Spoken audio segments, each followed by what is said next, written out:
आज हम लोनी में हैं और लोनी में सोसाइटी है ऑक्सी होम। ऑक्सी होम के निवासी हैं, इनसे इनकी समस्याएं जानेंगे और जानेंगे कि लोनी में नगर पालिका का चुनाव है तो ऊंट किस करवट बैठेगा। जी, आपका शुभ नाम? मैं सुनील तालान जी। कुछ समस्याएं आपकी ऑक्सी होम में जो अब तक यहाँ के जनप्रतिनिधि रहे हों, कोई भी, वो नगर पालिका से हों या एमएलए हों, या तो कोई ऐसी समस्याएं जिन्हें आप सामने रखना चाहेंगे? समस्या यहाँ पर जो है बिल्डिंग के मेंटेनेंस को लेकर के बहुत ज्यादा है। यहाँ की जो एओए है वो यहाँ पे ढंग से काम नहीं कर पा रही है। मेंटेनेंस पूरा लेते हैं, सुविधा कुछ भी नहीं है यहाँ पे। और जो यहाँ पे विधायक या किसी भी जनप्रतिनिधि ने काम कराया है उसको अपना श्रेय लेते हैं। जैसे कि यहाँ पे जिम बनाया है वो बाहर से बना पाया है, इन्होंने यहाँ के बिल लगाए हैं। आवारा कुत्ते घूमते रहते हैं, बच्चों को काटते हैं। इस को लेकर के अभी 1-2 दिन पहले झगड़ा भी हुआ है, आने तक बात गई है और उस पर भी अभी तक कोई कार्रवाई नहीं हो पाई है। तो बस यहाँ की यही समस्या है। ये एओए जो है यहाँ की जो कहीं ना कहीं काम नहीं हो रहा है। जी, नहीं हो रहा। आपके विचार? नहीं, मुझे तो ठीक है, सब ठीक है। बाकी जो समस्या है इनको मैं यहाँ ज्यादा रहता नहीं हूँ। बाकी भाई एक समस्या जो हमें लोग बता रहे थे कि यहाँ पे मेन रोड पे यहाँ पे कुछ बड़ी समस्या है। हमारा क्या है, एक ऑक्सी निवासी बेचारा, एक क्या 3-4 दुर्घटना हो चुकी। एक तो अभी हाल में एक्सपायर हो गए, उनके माँ बाप तो बेचारे अनाथ हो गए। और यहाँ पे अगर एक ब्रेकर हो जाए और ये लाइटें जल जाए इधर हमारे मेन रोड पे, जो कि यहाँ के प्रतिनिधि को कराना चाहिए, वो नहीं करा रहे। बाकी अगर ऐसा हो जाए तो बहुत ही अच्छा हो जाएगा। बाकी ये ठीक है। तो लोनी में अब नगर पालिका चुनाव है और 11 तारीख को चुनाव हो जाएगा, तो क्या रुझान है, क्या रुख है, किस तरफ हवा है कि कौन कैंडिडेट, हम पार्टी की बात नहीं करें, कैंडिडेट के नाम से बात करेंगे, किसकी हवा है, कौन जीत सकता है? देखो ऐसा है ना, यहाँ पे कैंडिडेट अभी जो नगर पालिका में कोई नाम तो नीचे निकल के आता नहीं है किसी पार्टी का। भाई मनोज धामा पिछले काफी दिनों से यहाँ पे एक्टिव है, उनकी मिसेज एक्टिव है। और बाकी जो नया नाम निकल के आता है, कौन निकल के आता है बीजेपी से तो आइडिया नहीं है। वो बीजेपी में थे, अब शायद किसी अदर पार्टी आरएलडी में है। और अगर आते हैं तो ठीक है, उससे चेयरमैन के साथ कुछ काम रंजिता धामा के द्वारा कुछ यहाँ कराए गए हैं? अभी तक तो ये सोसाइटी थी नहीं उसमें। अच्छा। मतलब नगर पालिका में अब आई है, तो अब आई है तो उनसे बोलेंगे, करवाएंगे। मेन रोड की लाइटें वाइटें भी बोलेंगे उनके, अगर उनको भाई इलेक्शन से पहले करवाएंगे यहाँ वोट मांगने, उनसे बोला जाएगा। भैया बता रहे थे कि वो पीछे मंदिर पे उन्होंने क्या नाम है सीटें लगवाई हैं यहाँ मंदिर पे। और ये इसका भी बताते हैं कि जिम लगा है, वो यहाँ नहीं होते हुए भी वो काम किए, मतलब यहाँ पे बेंचे ऐसे भिजवा दी उन्होंने। हाँ, उन्होंने अपने आप भिजवा दी, जबकि यहाँ का कोई मैटर नहीं था उनका, फिर भी उन्होंने भिजवा दी। तो कितने हादसे ऑक्सी होम पे हो चुके हैं जो आप मेन रोड पे 5-6 हादसे बड़े तगड़े हुए हैं। डेथ हो गई? अभी एक ऐसी डेथ हुई, उसके माँ बाप यहाँ किराए पे रह रहे हैं और कपड़े बेच रहे हैं बाहर। बहुत तकलीफ होती है। शनिवार इतवार को 2 दिन वहाँ पे मार्केट में चद्दरें बेडशीट बेचती है अपने खर्चे के। जी, जानना चाहेंगे चुनावी माहौल है तो किधर रहेगा? देखो, जिसने काम किया है वोट तो उधर ही जाएंगे, और निश्चित धामा जी ने काम किया है तो मेरे ख्याल से तो पब्लिक का रुझान जाना चाहिए उधर की तरफ। धामा जी की तरफ है।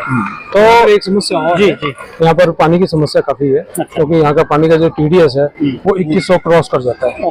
1800 से 2100 के बीच में वेरी करता है वो। तो उसके लिए क्या होना चाहिए? गंगा जल की डिमांड रही है यहाँ के निवासियों की। तो अगर पालिका बन रही है पूरी तरह से और इलेक्शन आ रहे हैं तो हम चाहेंगे कि धामा साहब जो है वो यहाँ पर गंगा जल की व्यवस्था कराएं। साथ में काफी पुरानी लॉन्ग पेंडिंग डिमांड है हमारी, बाहर एफओबी के लिए फुट ओवर ब्रिज बन जाए। क्योंकि यहाँ पर जो सड़क है उसमें कर्व है, तो कर्व के कारण गाड़ियां दिखती नहीं है। उसी कारण जैसे हमारे भाई साहब बता रहे थे कि एक डेथ भी हो चुकी है। और डेली का रूटीन है, यहाँ पर कोई ना कोई एक्सीडेंट होता है। छोटे छोटे बच्चे स्कूल जाते हैं, स्कूल से आते हैं, उनकी स्कूल की बसें उस तरफ भी रुकती हैं। लोग हैं, ऑफिस जाना है या कहीं कॉलेज वगैरह बच्चों ने जाना है, तो काफी रिस्की है ये सड़क। तो अगर एफओबी बने, अगर हमारे प्रतिनिधि चाहें, और गंगा जल, तो 2 चीजें यहाँ पर ऐसी रिक्वायरमेंट है कि उसको बहुत ज्यादा हमें चाहिए। और बाकी जो पता लगा था हमें कि उन्होंने कुछ यहाँ काम किया, यहाँ पर ना आते हुए भी उन्होंने काम किया है और पीछे वो बीजेपी में रहे हैं, तो लोगों के साथ उनका राब्ता अच्छा है। लोगों काफी लोग उनको जानते हैं, पहचानते हैं, यहाँ पर पर्सनली जानते हैं, उनके कॉन्टेक्ट्स हैं, बट नेचुरली उनको उस चीज का फायदा तो मिलेगा। मतलब पार्टी से हटके पर्सनली रंजीता धामा जी की वोटें हैं। अभिषेक जी, इसमें नगर पालिका के चुनाव में पार्टी मायने नहीं रखती यहाँ पर, क्योंकि इससे गवर्नमेंट नहीं बनती, आप समझो ज्यादातर।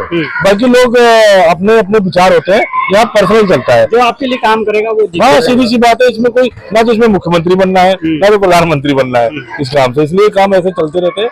और इस काम के लिए पर्सनल इफेक्ट ज्यादा होता है, जो पर्सनलाइज होते हैं, जो पर्सनल बंदे होते हैं, पर्सनल व्यवहार होता है, वो ज्यादा कामयाब होते हैं। इस काम के लिए कोई गवर्नमेंट से कोई मतलब नहीं। मैं ओ टावर में रहता हूँ सर। ओके, आप जानना चाहेंगे कि ऑक्सी होम की समस्याएं कुछ जिन्हें आप रखना चाहेंगे? सर, लगभग मैं पिछले 5 वर्षों से यहाँ पर रह रहा हूँ, तो मुख्यतः जो समस्या है वो बहुत ही मूलभूत समस्याएं हैं, जो कि एक जैसा कि मोदी जी का भी मिशन रहा है कि सबको घर घर में पानी मिलना चाहिए पीने का। तो बड़े अचरज की बात है कि डबल इंजन की सरकार होते हुए भी आज तक वो पानी दिल्ली से मात्र दिल्ली 99 कहते हैं, मतलब 1 किलोमीटर का भी डिस्टेंस नहीं है, और वो पीने का पानी आज तक 5 वर्षों में हमें प्राप्त नहीं हो पाया है। हम मजबूर हैं, एक भूमिगत जल हम उसको अब उसका निकाल रहे हैं, जल से दोहन कर रहे हैं, और न केवल वो पर्यावरण के लिए बहुत ही हानिकारक है और एक समाज में असंतुलन जो है बनाता है।